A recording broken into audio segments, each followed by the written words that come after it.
Hai, Assalamualaikum warahmatullahi wabarakatuh. Salam sejahtera. Apa khabar rekan-rekan sekalian? Alhamdulillah hari ini kita dapat sekali lagi bersiaran. Uh, Hari ini lain sedikit. Mungkin sebelum ni 10 hari yang lepas kita dah go through 10 annual report bagi syarikat yang didagangkan di peringkat global, annual report syarikat di peringkat global. Atas permintaan ramai, hari ini saya akan bawakan sesi untuk kita membedah prospektus syarikat yang bakal didagangkan di Bursa Malaysia melalui penawaran IPO di MITI, iaitu namanya MN Holdings Berhad. So MN Holdings Berhad adalah tajuk kita untuk hari ini.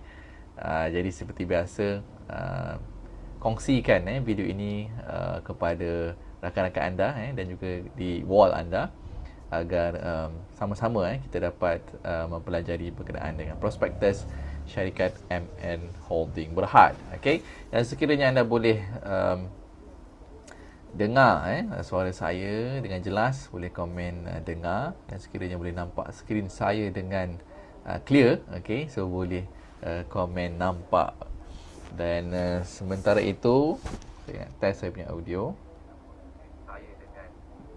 So daripada my side InsyaAllah dan hopefully hari ini semuanya berjalan dengan lancar. Tanpa melengahkan masa, mari kita mulakan sesi kita pada hari ini. Sekali lagi, Assalamualaikum warahmatullahi wabarakatuh. Salam sejahtera. Terima kasih kepada anda yang bersama pada hari ini, dan jutaan terima kasih kepada yang dah sharekan this video. Terima kasih banyak-banyak. Dan insya-Allah hari ini tajuk kita adalah berkenaan dengan prospektus MN Holding Berhad. So ada beberapa permintaan, maka saya akan cuba untuk membedah prospektus ini. But again, sebagai disclaimer, sesi ini tidak memberikan sebarang buy call, tidak memberikan sebarang sell call, dan tidak memberikan sebarang nasihat pelaburan. Sebarang risiko pelaburan adalah di atas diri masing-masing, dan sekiranya anda memerlukan hikmat nasihat profesional, dapatkan daripada mereka yang bertauliah, berlesen dan juga professionals. A little bit introduction berkenaan dengan latar belakang saya. Mungkin ada yang first time nampak saya ni, so izinkan saya memperkenalkan diri. Nama saya Ahmad Arif bin Zulkifli, merupakan lulusan sarjana muda dalam bidang civil engineering dari UiTM, dan currently saya memiliki professional qualification dalam Syariah Registered Financial Planner bersama dengan MFPC, dan currently memiliki dua jenis license, iaitu FPMR daripada SIDC dan juga Unit Trust License daripada FIMM. Dan kali saya bekerja sebagai advisor di TSI, ataupun nama panjangnya The Sophisticated Investor Group. Pada masa yang sama merupakan sebagai financial consultant bersama dengan Philip Mitchell Berhad, dan juga sebagai senior marketing representative 2 bersama dengan Philip Capital Management Sudan Berhad. Dan Alhamdulillah, antara pencapaian saya sepanjang tahun 2021 adalah sebagai $1 million producer ataupun MDP, dan juga sebagai top producer TSI Group untuk keseluruhan tahun 2021 bagi kategori MR, dan juga sebagai top producer untuk TSI Group bagi dua jenis kategori, PMA dan juga PMAT, untuk beberapa bulan, antaranya bulan Mei, Jun, Julai, Ogos dan juga November. Alhamdulillah. So itu sedikit latar belakang saya, dan mari kita teruskan berkaitan dengan prospektus ini. So sekiranya anda boleh login ataupun dah ada account di MITI, di Kementerian Perdagangan Antarabangsa dan Industri, saham ini sudah boleh dipohon melalui peruntukan khas saham Bumiputra melalui MITI. Prosesnya sekarang lebih mudah di MITI ini. Tak perlu hantar hard copy lagi. Dulu kena hantar beberapa documents secara hard copy, but I think last year, end of last year, dah boleh start all online saja. So kita hanya perlu isikan ataupun update kita punya informations di laman web MITI, dan juga kita boleh mohon online. Dulu kena mohon online, kemudian kena submit secara physical dia punya documents yang diminta lah, all the supporting documents. Tapi I think yang last end of last year, kita dah boleh start semua online saja. So kita apply online, nanti kita nampak result. So tak perlu hantar lagi order hard copy ke Putrajaya.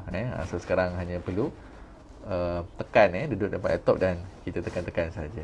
So very easy, much more easier bagi saya lah. Sebab takut kalau kadang hantar tu tak sampai pula ada masalah posting ke, ada mungkin kita nak hantar secara fizikal, kita pergi sendiri mungkin tak ada kesempatan masa dan sebagainya. But alhamdulillah MITI dia dah upgrade dia punya sistem, so semuanya boleh buat secara online. Okay, so kalau anda log in dah nampak dah ni maklumat saham, jumlah tawaran saham di Malaysia kat sini 51 juta. Sekarang berapa pelabur yang dah mohon Yang ni saya ambil screenshot ni pagi tadi lebih kurang pukul 10 pukul 11 macam tu ada 600 orang dah apply, dengan jumlah saham yang dah di apply 257 juta lebih daripada tawaran saham yang ditawarkan. Okay, so indikatif, harga ini masih indikatif 21 sen seunit, masih indikatif, tetapi berapa harga final itu belum dimuktamadkan lagi. Alright, so kita move on to dia punya prospectus yang ni saya ambil daripada laman YLC, masa dia prospectus exposure dia ada letak kat situ, kita boleh download. Ini muka depannya, okey, anda boleh nampak apa tajuknya, iaitu Initial Public Offering ataupun IPO in conjunction with our listing on the ACE market of Bursa Malaysia Securities. Comprising, okay, so dia nak dagangkan di mana? Di ACE market. Okay, so ACE market ni bawah sikit daripada main market so syaratnya pun taklah seketat macam main market, so dia bagi a little bit of lenient lah as compared to kalau nak listing dekat main market tu okay, so berapa banyak saham yang nak diapungkan ataupun dia nak offer kepada public adalah sebanyak 81,750,000 new ordinary shares, dengan pecahannya. Okay, so untuk Bumi Putra, untuk Malaysian Public 20.4 juta, manakala untuk eligible directors dan juga employees 8.1 juta. Dan untuk Bumi Putra, this one considered a private investment to identify Bumi Putra investor approved by the Ministry of International Trade and Industry Malaysia. Okay, ini yang dalam MITI tadi tu 51,093,800 yang ni jumlah tawaran saham di MITI untuk peruntukan khas saham Bumi Putra 51 juta. So yang ni paling banyak lah as compared to yang others. Okay. Kemudian 2.04 juta melalui private investment kepada selected investor. This one lain-lain lah selain daripada yang tu. Private investment mungkin kepada financial institutions, asset management company, mungkin dia punya kawan-kawan dia melalui private investment. Okay, special lane lah. Ini semua special lane kalau tidak normal balloting masuk kat sini Malaysia Public ni lah 20 juta ni. Okay, this one untuk yang kalau apply secara EIPO tu melalui Maybank ke, CIMB ke, yang proses tu yang saya pernah tunjuk sebelum ni, yang itu untuk Malaysian as general lebih kecil lah as compared to private placement yang melalui MITI. Alright, dekat IPO ni, dekat prospectus IPO ni dia masih belum lagi letak masa tu masa dia issue ataupun exposure IPO ni diletak di dalam YSC tu, I think around bulan Ogos tahun lepas sekitar pertengahan ataupun third quarter tahun lepas. So masih belum ada lagi dia punya price, exact price. Dan tadi kalau kita nampak dekat MITI pun hanya dia mention berkenaan dengan indicative price. Dia punya advisor, sponsor and writer M&A, kita tahu M&A memang banyak buat, last year pun memang banyak dia buat untuk IPO. Ini introduction berkenaan dengan IPO. Kalau page kelima indikatif timetable pun masih belum ada, Cuma untuk apply MPT tinggal 10 hari lagi. Saham ni akan ditutup, mention kat sini ditutup 10 hari lagi. So kalau anda nak apply tapi begini bukan baik, kalau anda nak apply ke tak apply ke, anda perlu selesaikan semua proses tu dalam masa 10 hari. But again, it's semua online saja. It's very easy. Boleh, kalau tak ada account dalam MITI boleh buka, senang saja. Okay, so masih belum, semua ada tarikh ni masih belum ni, kita tarikh lagi lah tarikh listing semua dia tak mention kat sini. Okay, seterusnya kita pergi straight to the bahagian yang penting. Kita akan go through hanya bahagian penting. Semua ni tak sempat, ada 400 pages ni. It's very tick sebenarnya dia punya ni prospectus ni normal lah beratus-ratus page. But again hanya bahagian summary dan juga beberapa parts lain yang I think saya nak highlightkan yang saya baca tadi. Nampak ada perkara-perkara yang kita perlu consider sama ada untuk apply ataupun tidak kepada IPO ni. Okay. Right, so page ke-21 dia punya corporate directory, all the board of directors, anda boleh nampak kat sini. Namanya, berapa umurnya, kemudian audit committee, on the corporate secretary, registered office. Okay, so registered office di dataran PHB Sarjana Resort. Ini bangunan yang kalau anda on the way ke Subang Airport melalui arah Damansara tu, before arah Damansara, belah kiri tu that is PHB, dataran PHB. Tetapi untuk head office lain tadi registered office dekat dataran PHB, head office dia dekat One City, yang ni kat USJ, One City, bangunan dekat jalan nak masuk LDP sana, jalan nak LDP ada nampak One City kat situ. So itu untuk head office dia. Dan kalau yang ni M&A securities untuk advisor, sponsor, writer dan juga placement agent. Auditor dia Crow Malaysia PLT, solicitor dia Issuing House, share registrar, independent market researcher dia Providence Strategic Partners in Berhad. Okay, Syariah status listing market is market, tadi kita dah mention. Syariah status I think saya tak sure dah approve betul-betul belum sebab dia letak dalam bracket lagi ni, approved by Syariah Advisor. Okay, so but looking at the business wise is bukan benda-benda yang melibatkan alkohol ke, bukan benda-benda yang haram lah. Okay, jadi ialah company contractor sebenarnya. Okay, in easy word is a contractor. Right, so this is punya summary on the principal details of IPO. Okay, but again semua price ni tak mention, so kita tak boleh nampak the exact figure berapa banyak dia punya proceeds ataupun hasil daripada didagangkan. Bawah ni kita boleh nampak ada corporate structure. Okay, so MNHB ataupun MN Holding Berhad, dia as a parent company ataupun dia sebagai investment company. Dia pecahan ataupun subsidiary sebawahnya ada MNSB, MN Sdn Berhad dan juga MPTSB. Okay, so bawahnya ada dua syarikat wholly owned lah, 1% dan 100% kat sini. Apa business activities dia?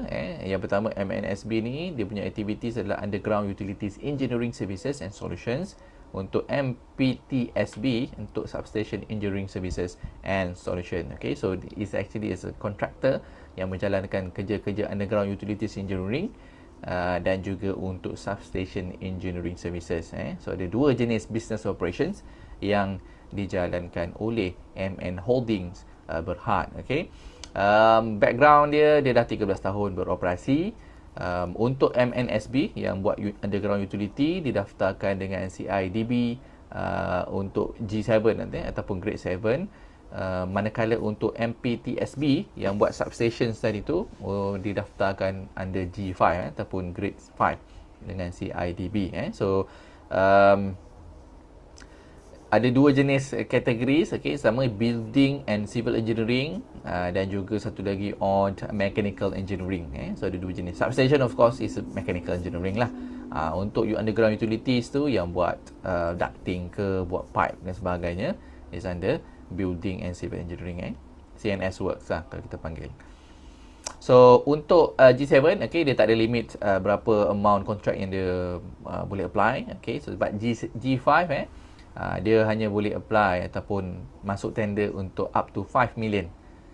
Okay, so untuk substation tu projek-projek yang sehingga 5 juta saja yang dia boleh apply. Dan juga dia ada sijil perolehan kontrak kerajaan yang mana dia boleh bid untuk tender-tender daripada government. Alright. Okay, bawah ni dia mention berkenaan dengan all the competitive strengths. Okay, apa kelebihan syarikat ini? Yang pertama, we have developed synergies between our operating subsidiaries to serve the power utility sector in Malaysia. Okay. Kemudian we have established present in underground utility substation in Malaysia. Okay, dia dah 13 tahun tadi dia mention. Dah lama, kong-kong lama 13 tahun dalam industri. Kemudian we have expertise and taking comprehensive range of service underground utilities. We own a range of machinery, so dia ada juga machinery dia yang sendiri. Itu juga dia letakkan sebagai dia punya competitive advantage. Okay. Kemudian dekat bawah ni, we able to provide integration solution with execution capabilities for substation engineering, dan we have a dedicated management project. Okay, so itu bahagian competitive strength yang dimention, kelebihan-kelebihan yang dia ada lah. Okay, so anda boleh buat analisa anda sendiri, sama ada strong ataupun tidak dia punya competitive advantage ataupun competitive strength. Dalam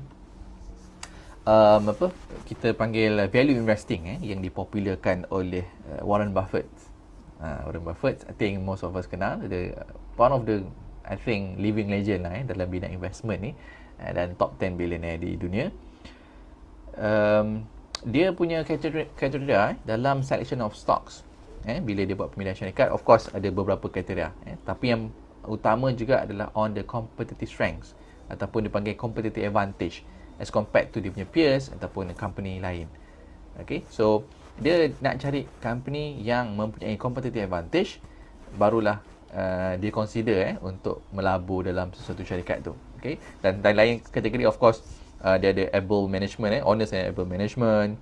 Kemudian of course harga juga kenalah ada value, dan juga dia punya, dari segi selection of stock tu is based on dia punya fundamental.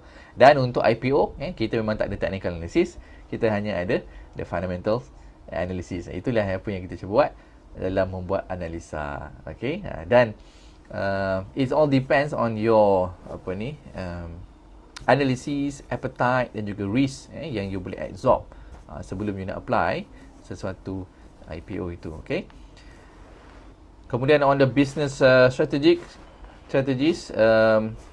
pada page ke-27, okay, dah boleh go through dekat sini.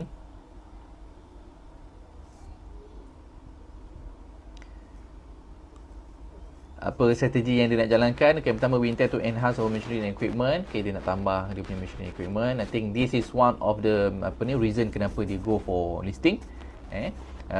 Syarikat ada pelbagai reasons kenapa dia go for listing. Antaranya mungkin untuk expansions, nak tambah kilang, nak buka line production baru, mungkin nak ada beli company ke, acquire company ke. Kemudian mungkin juga reason dia nak settlekan hutang. Mungkin juga reason dia go for listing sebab dia nak go for growth. Dia nak, mungkin ada benda yang dia nak buat. So different company dia ada different reason for kenapa dia go for listing.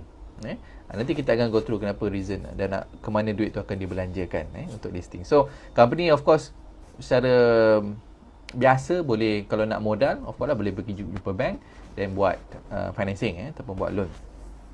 Cara kedua, mungkin dia boleh terbitkan dia punya sukuk ke, ataupun dia punya bond, dia issue kepada orang. Ataupun juga dia boleh bagi preference shares, yang biasa yang famous, yang renewable convertible preference share, CPS apa semua tu, I lah semua tu, is one of the instrument yang ada bagi mana-mana syarikat seni berhad untuk collect ataupun kumpul modal. Okay, so satu lagi cara ialah go for listing, yang mana proceeds daripada listing tu dia boleh gunakan untuk dia punya expansion, untuk bayarkan, jelaskan hutang, ataupun untuk apa-apa jenis yang lain. Mungkin nak beli machinery baru, mungkin nak tambah staff dan sebagainya. Okay, so ini salah satunya dia akan cakap sini untuk enhance dia punya machinery dan juga equipment. Okay, kemudian dia nak venture into other underground utilities engineering segment, namely pipe, water and sewage distributions. Sebab currently mungkin dia tak ada dalam pipe, water and sewage system. Sewage distribution ni mungkin dia focus on M&E, parts of M&E tu. Kemudian we intend to venture into assembly of natural disconnector for sales and distribution in Malaysia. Kemudian satu lagi, we intend to secure more LSS substation project to strengthen our substation engineering services and solution business segment. Okay, so ini antara dia punya strategi untuk ke depan. Right. So dia mention juga dekat sini bahagian 2.5, page ke-28, all the risk factors yang associated to this company. So dia mention memang kena disclose. So before investing in our share, you should carefully consider, along with all matters in this prospectus, the risk factor assets in section 9, some of more important risk factors summarized below. Okay, so summarize kat sini, tapi nak risk yang lebih details, dia punya deliberations pada section 9. So anda boleh go through kat situ. So in any annual reports ke prospectus ke, memang dia akan mention berkenaan dengan risiko. So anda sebagai pelabur yang bijak harus mengetahui despite all the returns, potensi pulangan, profit dan sebagainya, it come with a risk. So sama anda boleh absorb atau tidak sesuatu risiko itu. There's no way dekat dunia ni you nak dapat high return with a zero risk. No way, unless it's a scam. So siapa yang terkena tu semoga-moga insaf lah. Okay, so no way. Risk come profit ataupun return come with a risk. Dia correlate, mesti ada. Okay, kalau rendah risiko, maka potensi pulangannya also rendah. Kalau potensi pulangan tinggi, dia punya risiko juga tinggi. Okay, so ini antara beberapa risk factor yang dia mention ataupun dia summarizekan. Yang pertama, our revenue in project based on our historical performance may not be indicative of future financial performance. Okay, of course lah yang ini. Sebab past performance doesn't indicate future performance. Termasuk juga projek-projek yang dulu mungkin dapat banyak, ke hadapan mungkin belum tentu lagi dapat projek. Our business is subject to delay or inability to complete project on a timely basis. Okay, ini juga salah satu risikonya, yang mana mungkin akan ada kelewatan daripada untuk menyiapkan projek. Kemudian we are exposed to concentration risk on our major customer, which is rentak segar. Ini also one of the risks yang anda kena consider, because the majority of the business revenue comes daripada rentak segar. Okay, dia punya kontrak banyak diberikan oleh rentak segar. So there is a big risk as well, sebab dia over dependence kepada major customer. Let's say rentak segar out of business, ataupun dia tak award kontrak kepada MN Holdings. So itu adalah potensi ataupun itu adalah risiko-risiko yang ada. Okay, kemudian we are exposed to credit risk if our customer fail to make payment on time on this in full. Okay, so ini satu risiko, because contractor ni memang main dengan cash flow, rolling modal kat situ. So kalau ada delay in term of payments ke, memang akan menyebabkan masalah cash flow untuk company. Kemudian ongoing COVID-19, dan we are maybe liable for damage caused underground utilities and infrastructure. Okay, so ni juga sebab dia buat underground utility ni. Kalau kerosakan dia buat HDD pipe tu, terkena dekat foundation building ke, kena ada pipeline lain ke, so yang lain, so dia juga adalah risiko, sebab dia kena gantilah benda tu, baik pulih dan sebagainya. We are dependent on the service of our subcontractor. We are maybe liable for non-performance of defect on work done by our subcontractor. Okay, so dia juga ada subcontractor yang menjalankan tugas-tugas yang mungkin bukan dia punya forte. So dia ada juga ambil subcontractor. So kalau subcontractor tu dia buat poor workmanship, kualitinya kurang, so nama yang terpalit yang ataupun yang akan mendapat tempias ni, of course syarikat yang bagi tender kat dia lah. So which is MN Holding ni. So itu antara beberapa risiko yang anda perlu consider before investing dalam syarikat ini. Kemudian kita beralih kepada page yang ke 31. Okay, so 31 dia ada mention kat sini, utilization of proceed. Okay, so hasil daripada IPO, syarikat bila di issue saham pada public ambil, bagi duit kat dia, dia dapat duit lah. Okay, so dapat modal. So modal tu dia nak gunakan untuk apa?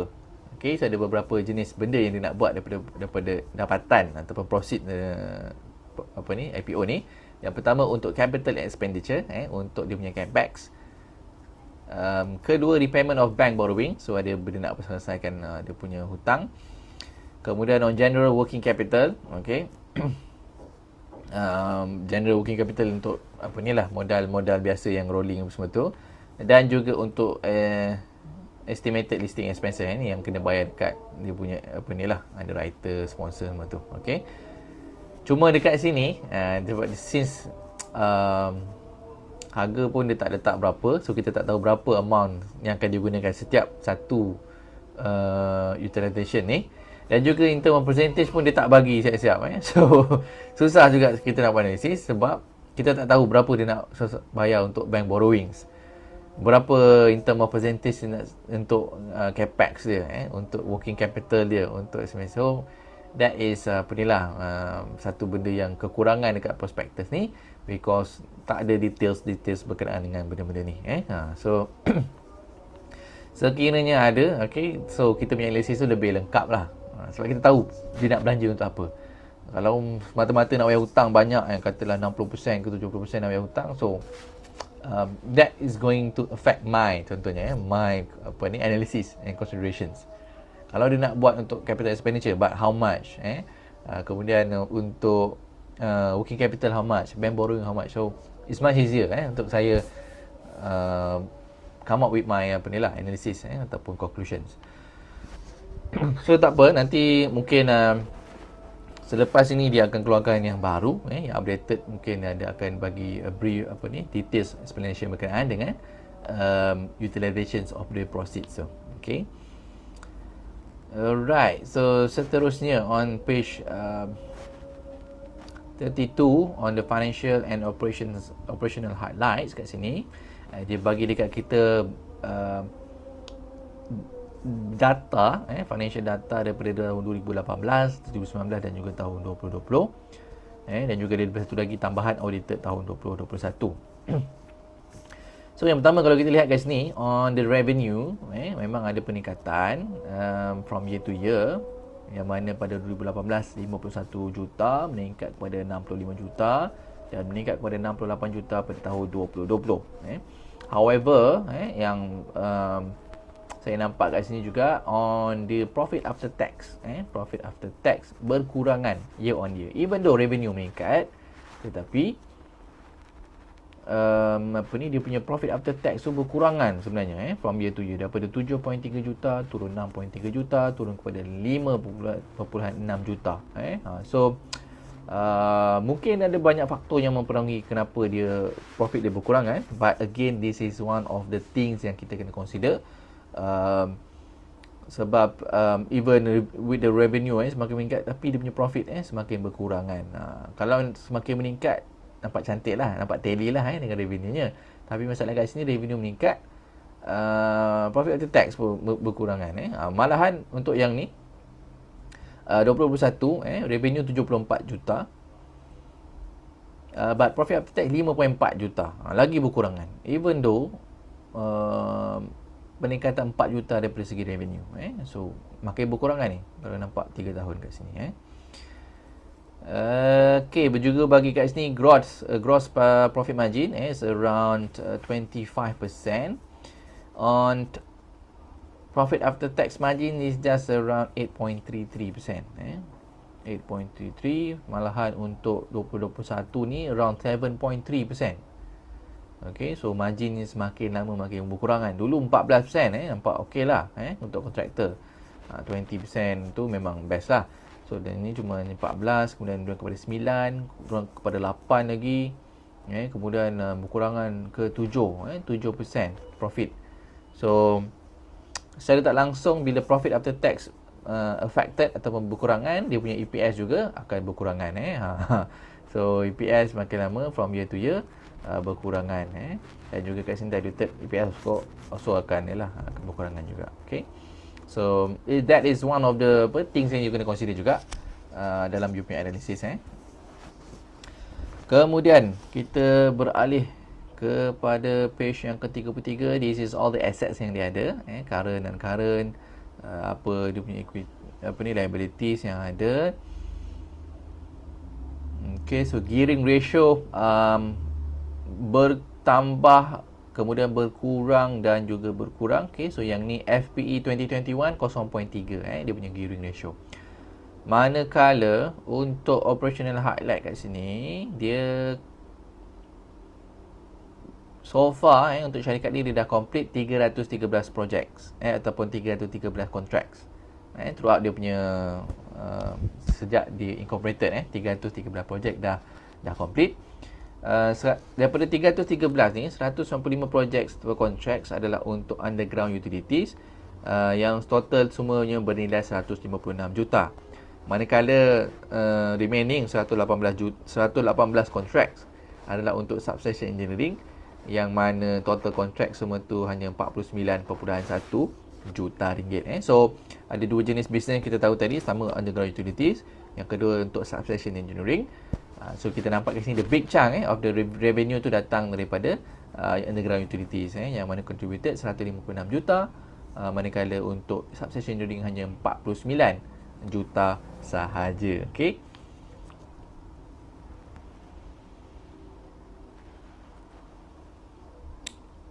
Dan dia punya book order currently SS LPD adalah 167 juta, yang mana 143 untuk underground utilities dan substation tu 23 juta. Okay. Dividend policy, company presently does not have any formal dividend policy. Kemudian bursa security ni of course tunggu juga status terkini, yang ini masih belum ada. Okay. Kemudian page ke-35. Okay. Page ke-35 ni dibagi details berkenaan dengan berapa persen yang disediakan untuk setiap kategori. Okay. So bagi kategori Bumi Putra, so Bumi Putra, jumlah saham yang disediakan adalah 15.18%. Kita assume 15% lah. So 15% khusus disediakan untuk golongan Bumi Putra. So yang ni dicampur lah yang daripada MITI tadi dengan public. So MITI letak kat sini berapa persen dia actually present. Tak ada. Okay.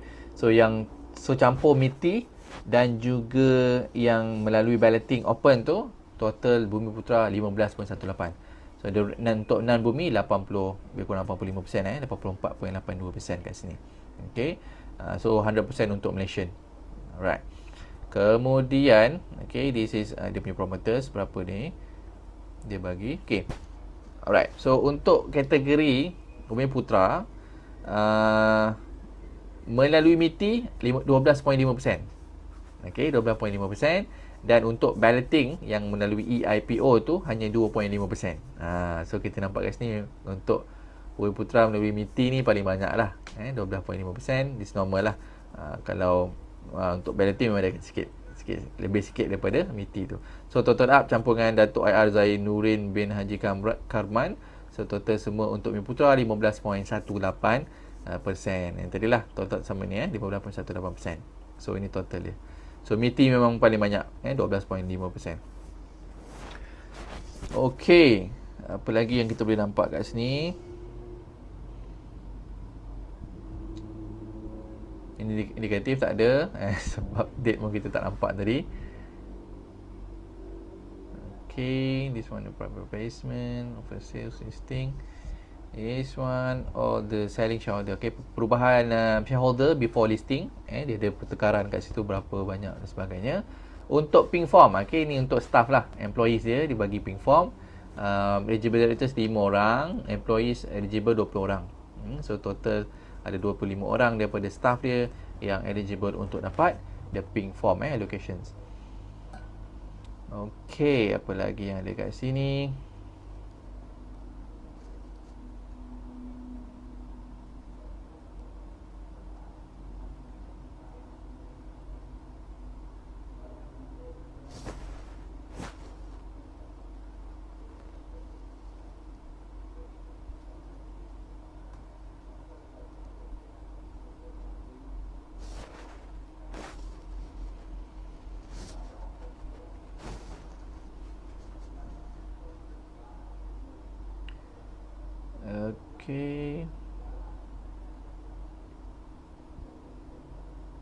Okey, page ke-47. Kegunaan tadi dia dah mention untuk setiap satu utilization of proceeds, untuk capex dia, untuk bank bayar payment bank borrowing, general working capital dan juga estimated listing expenses. Dekat page 47 ni dibagi more explanation dan juga elaboration apa yang dia nak gunakan. Contohnya untuk capex, dia nak purchase machinery dan juga equipment yang baru. Antaranya HDD machines, lorries, gas monitoring machines dan juga electric hydraulic pump. Number of quantity tu boleh nampak kat sini. HDD machine dia nak beli 6, lorry dia nak beli 6, gas monitoring nak beli 1, hydraulic pump dia nak beli 3. Cuma total estimated cost dia tak mention kat sini lah. Kalau kita dapat ni memang actually kita dah dapat terus datang kat sini lah. So memang dia tak bagi lagi. So this is tujuan dia untuk capex tu apa dia nak buat. So basically dia nak tambah dia punya machinery dan juga equipment. Manakala untuk bank borrowing, cuma bank borrowing bagus sebab dia dah ada dah berapa dia kena bayar. So total 4.271 juta akan digunakan untuk membayar bank borrowings. Yang ini je yang ada number ataupun figure, yang lain tak ada. Generating working capital pun macam tak ada. Yang ni dia nak guna untuk apa? Untuk bayar subcon dan juga supplier bagi raw materials, kemudian maintenance cost dan lain-lain. This more on the OPEX lah. Kemudian estimated listing juga tak ada lagi, berapa professional fees dan sebagainya. Tapi ini normally tak besar lah as compared yang ada tu. This of course kena masukkan dalam expenses juga. Okay, apa lagi yang kita boleh nampak kat sini? It's very details. Kalau anda nak go through satu persatu, anda boleh baca. Tapi untuk hari ni saya akan speed up mana bahagian yang saya jumpa tadi yang saya rasakan perlu untuk saya mention. Okay, this is all the backgrounds of the directors dan juga top management. Anda boleh baca. Ini pegangan-pegangan the directors dalam syarikat-syarikat yang lain dan juga sebelum ni ataupun sekarang ataupun yang mana yang dah dah di designationnya dan lain, semua kat sini very details. Ni untuk remuneration, berapa gaji ni nak bayar, 300,000. So director MD ni dapat 398,000 setahun, Datuk Toh ni dapat 400 dan sebagainya. Jadi bagi comparison 2020 dan juga propose untuk tahun 2021. Ni dia punya structure, key management, MD, siapa, executive director, ada 2 orang. Kemudian CFO, business development manager dan juga contract manager. Very straightforward punya org chart because this is market lah, bukannya ini bukan main market. Apa lagi yang dekat sini? Ini ni profiles of key senior management juga dia mention kat sini.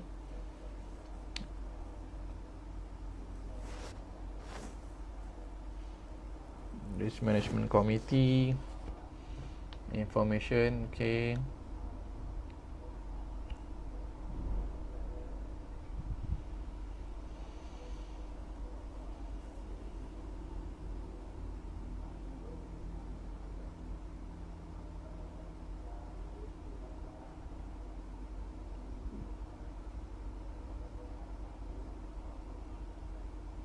This is trademark tapi kalau as of masa prospektus ni keluarkan pending registration dia punya gambar ni trademark dan sebagainya masih pending registrations. This is all dia punya properties yang dia ada, asset yang dia ada, kat mana locations, berapa amount ataupun value nya.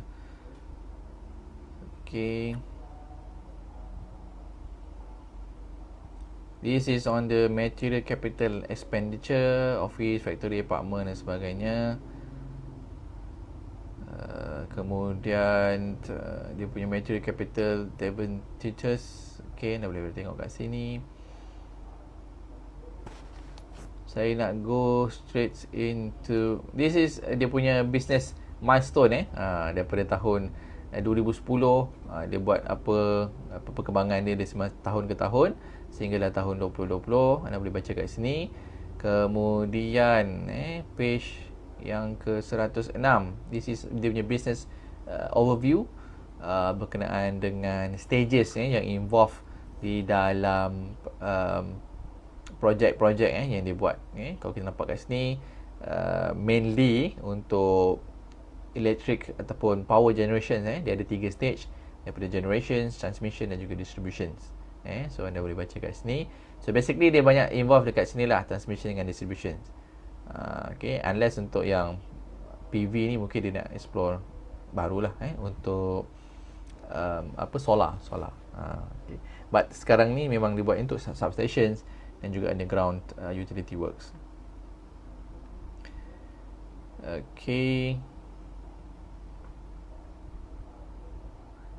Ini jenis-jenis servis ataupun cara kerja yang dibuat untuk underground utilities engineering ni. Apa dibuat, power cable, telco, sewerage, drainage. Kemudian method yang digunakan ada beberapa. Pertama open trenching, kemudian satu lagi trenchless. Trenchless ni contohnya HDD, gunakan pipe jacking, dan juga micro channeling. Satu lagi managed shield technique. So ini method-method untuk trenchless excavations. Kalau dekat KL memang mostly tak boleh buka lah. Open trenching ni memang tak boleh buat lah. Semua kena buat underground. Kemudian this one untuk substation engineering services. So inilah apa produk-produk yang dia supply, dia buat, dia pasang dan sebagainya. Untuk transformer, direct strike lightning protection kits, street light cut off use. So ini produk-produk yang dia supply. Page 113. This is ongoing projects. Dia dengan lebih details.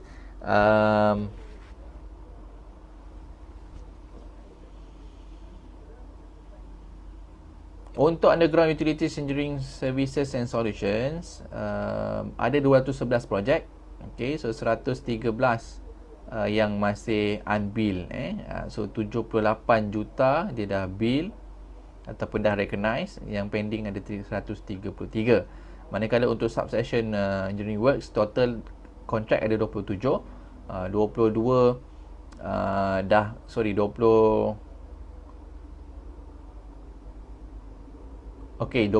kontrak. Yang ni tadi 78 kontrak bukan 70 juta. 78 kontrak yang dah bill. So tinggal 5 lagi pending. Details ada kat sini. Berapa yang dah kita go through. Nampak tak kat sini? Dia ada 104 projek ongoing. Of the 49-nya adalah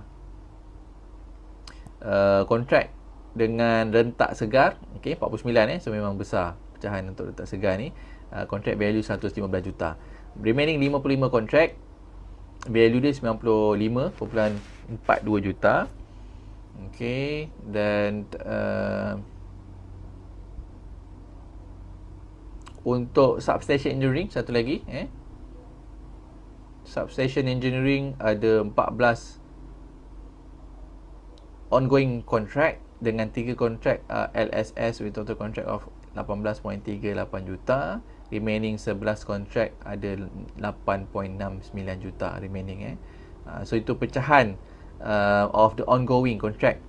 Dan berapa nilai setiap pecahan tadi tu. So yang ini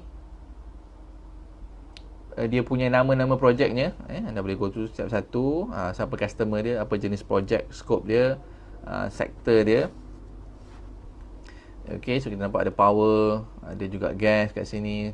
Ini customer dia lah, rentak segar, SA Continental, rentak segar lagi, ada Impiana Mahir, Top Glove dan sebagainya. Berapa contract value dan juga berapa balance of contract yang belum recognize lagi lah. So ni contract value yang depan, over berapa yang belum recognize lagi, dan juga stage of completion, berapa persen setiap satu. All the ongoing project. So basically masih banyak dalam power sector, untuk power sector. Ini completed project, dia dah complete 156 untuk underground utility, 49 untuk substation, so total up 205. So total semua yang dah siap 205 kontrak. Ini kontrak-kontrak yang dah siap sebelum-sebelum ini. So basically ni nama customer, sektornya, berapa nilai kontraknya. So basically banyak dalam power sector. Right, so this is sebenarnya proses business daripada tendering, and then buat site visit, kemudian operation dan handing over, sehinggalah kepada DLP, defect liability period. So defect liability periods normally ranging lah daripada 6 ke 24 bulan, depend on the contract size dan juga contract volume. Dan during DLP ni dia akan hold clients akan hold 5 ke 10% the retention sum. So this is also part of apa ni lah. So even though projek tu dah siap tapi dia bukan dapat 100% payment this is normal untuk mana-mana construction projects. So 5 ke 10% akan di hold sebelum dia akan release whenever dia dah issue CPC Certificate of Partial Completion tu, baru dia dapat dia punya retention sum tadi tu. Okay.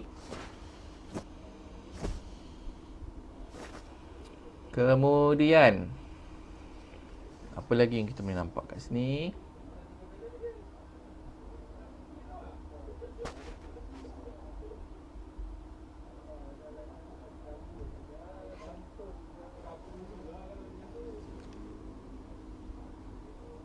Ini pecahan tadi kita dah tengok juga berapa punya revenue contributor.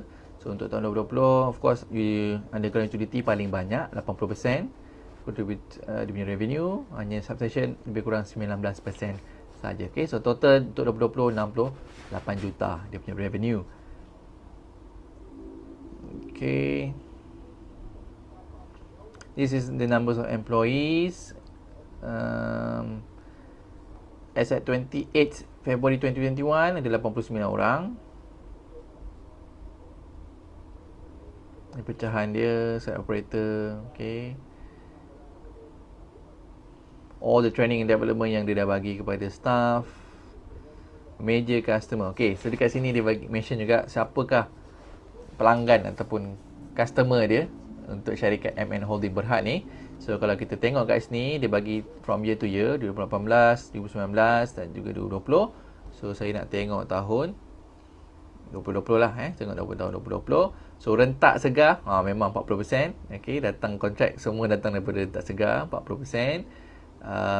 MCC Teknik 9%, Impian Mahir 6.82%, Top Quality Glove 4.47%, Hub Seng Land 4.21%. Okay, so nampak paling banyak kat sini rentak segar. Okay, dan juga berapa lama dia orang dah bekerjasama so yang rentak memang dah lama dah 13 tahun, dengan Impian Mahir dah 12 tahun.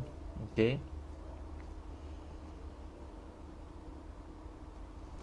kemudian kita tengok kepada page yang ke 137 337 is all the major suppliers bagi syarikat MN Holding ni. So mana dia dapatkan suppliers dia jenis apa? Contohnya pipes dia dapat daripada Bina Plastic Industry 22%. Daripada dia punya purchases cost datang daripada Bina Plastic. Memang dia dah deal buat bisnes ni selama 13 tahun. Impian Mahir untuk provision of HDD work 6.87%. DEF Construction Sdn Bhd 5.17%. Okay, pipes lagi, Sino Pipes juga ada. Ini untuk 2018, bawah ni 2019 dan di bawah ni 2020. Okay, so masih lagi Bina Plastik antara major supplier dia, followed by Impian Mahir, Yuan Tuan Engineering, JW Shanghai Electric, TH Lim Ventures. So ni semua supplier dia, berapa persen cost, purchase cost dan juga berapa lama dia dah bekerjasama. Okay, apa lagi kita boleh nampak kat sini? Kita go straight into market research. Okay, this is going to be our last part yang kita akan go through. 156 this is punya market research yang dibuat oleh Providence Strategic Partners IMR, Independent Market Research Report. Okay, anda boleh baca kat sini berkenaan dengan industri infrastructure dan utilities ni. Okay, dalam utility ni apa projek-projek dia? Contohnya dekat sini electricity, pipe gas, water, sewerage dan juga communication. Ini semua dipanggil dalam utilities ataupun infrastructure. Ini kemudian projek jenis open trenching dan juga trenchless method. Apa lagi dia punya dalam industri tu pecahan-pecahan dia. Kemudian ini kita dah tengok tadi distribution channel dia daripada generation, transmission dengan distributions. Kemudian industry size and growth potential. Okey. Dekat sini kita nampak untuk market research dia bagi juga this one untuk Peninsula Malaysia dan juga Sabah. So Sarawak tak masuk. Peninsula Semenanjung dan juga untuk Sabah. So growth untuk capital expenditure memang kita nampak ada peningkatan from year to year daripada 2016 sampai 2019. However untuk 2020 berlakunya pengurangan in term of capex bagi power generation, transmission dan juga distribution. So basically untuk Semenanjung ni memang daripada TNB lah. Okay. So sebelum ni CAGR untuk 2016 sampai 2019 ada 8.8%, tapi untuk 2020 ada drop lah. Okay, so drop kat sini memang daripada 7 this one is 7 billion menurun kepada 5.9 billion. Maybe due to inilah MCO project ditangguhkan dan sebagainya. Okay. Tetapi based on capex and untuk electricity generation, transmission and distribution expected to rise daripada 5.9 tahun 2020 meningkat kepada 7.3 bilion balik untuk 2021 dengan CAGR 23.5%. So 2021 dijangkakan berlaku peningkatan. Dan apa lagi yang kita nampak kat sini,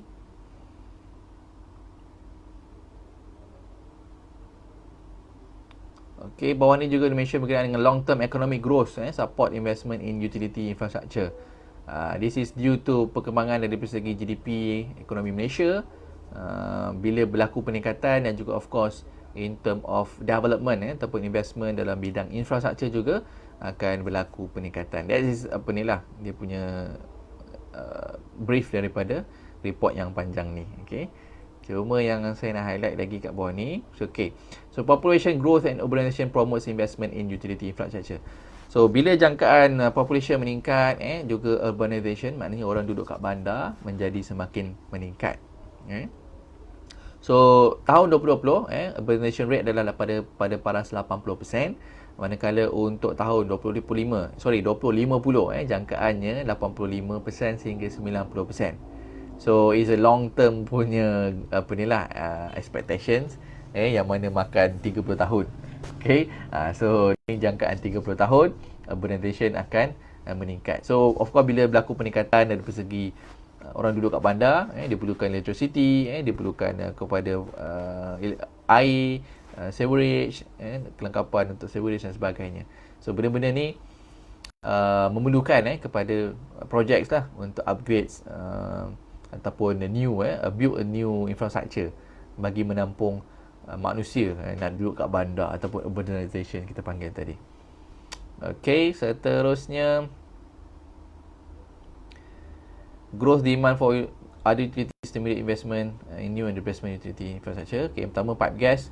Pipe gas dekat Malaysia is operated and maintained by Gas Malaysia lah. So this one bergantung kepada capex daripada Gas Malaysia.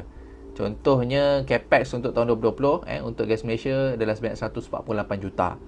Okey, manakala so project basically kena tunggu gas lah. Gas Malaysia ada issue new project dan baru ada new tender issuance dan sebagainya. Okey. Kemudian water and sewerage, this one ada dua authority lah. Kalau di KL, Lembah Kelang, water is from Syabas. Air Selangor. Syabas tak ada. Namanya Air Selangor. Mereka menjangkakan untuk Air Selangor capex bagi 30 tahun ke hadapan adalah 35.4 bilion ringgit in the future. So tempohnya sama 30 tahun ke depan lah untuk 2050. So banyak ni kontrak yang dia nak issue untuk capex, dia nak upgrade, nak bina yang baru dan sebagainya. Okay. Untuk improve asset yang sedia ada 13.4 bilion yang capex tadi tu untuk upgrade new one. So maintenance, upgrading yang sedia ada 13.4 bilion. So itu untuk air Selangor. Manakala untuk sewerage dia tak mention berapa banyak yang disediakan lah. Sebab sewerage ni Susah juga kan orang nak collection duit pun kena buat macam-macam kempen oleh IWK. Alright, so untuk communication, ini dia punya prospect ataupun market researchnya. Anda boleh baca kat sini. Okay.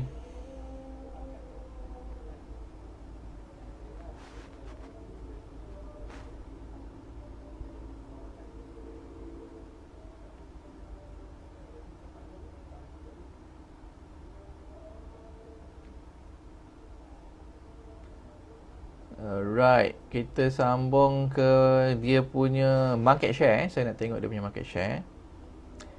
Page ke 165. Okay. So, competitive landscape. Dekat sini dia bagi comparisons who are the peers ataupun competitors bagi MN Holdings Berhad ni.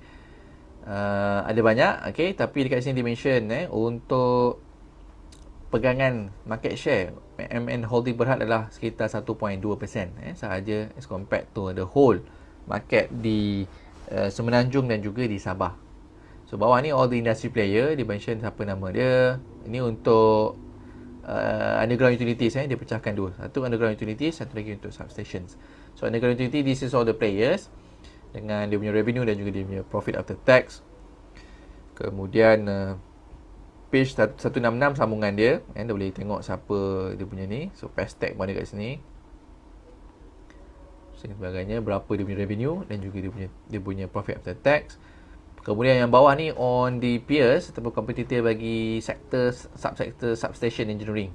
Okay, so nama-nama agak popular kat sini seperti Pestech, Samaidin, Solarvest, Rohas. Ini semua listed company lah.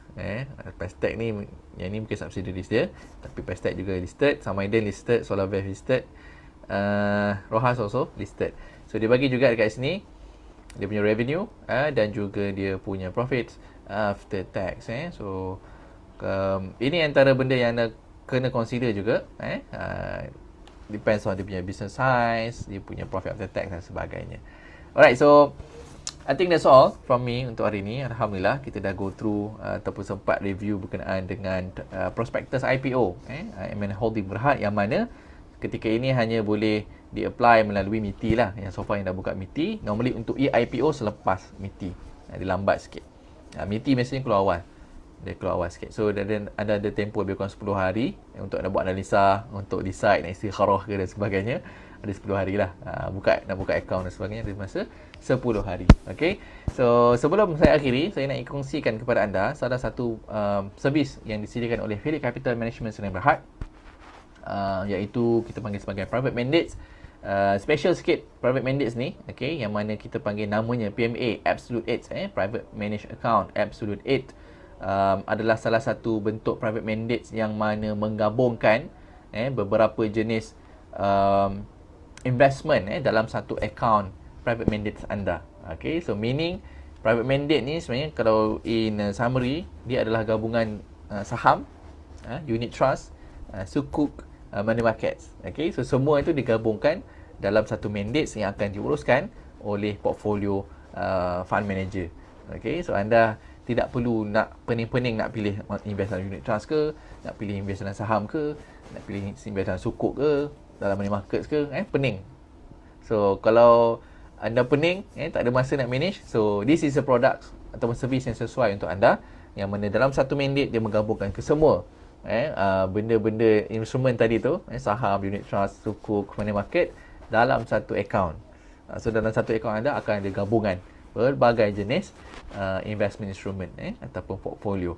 Dan satu lagi yang menariknya, PMA ni ataupun private mandate ni adalah dia juga akan invest bukan sekadar di secondary market. Secondary market meaning macam main market ke, yang blue chip stocks ke, small cap stock dan sebagainya. Tetapi dia juga akan invest dalam IPO placement opportunities. Okay, so termasuk juga IPO. Anda tak perlu pening-pening nak apply IPO, tak pening-pening nak buat study berkenaan dengan IPO.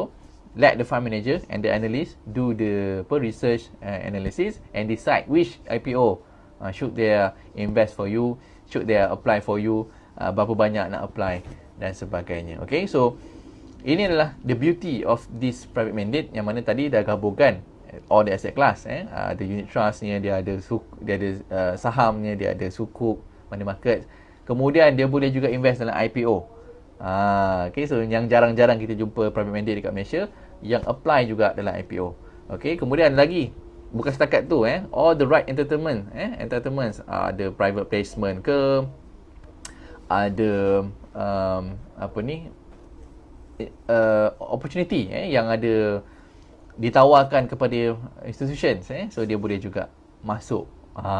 Okay, so which is mungkin kita tak dapat as a retail investor, okay, tetapi any opportunities yang ada yang ditawarkan, maka jika fund manager rasakan dia sesuai untuk investor, maka dia boleh invest at any time. Okay, so dia boleh masuk keluar bila-bila dia rasakan sesuai.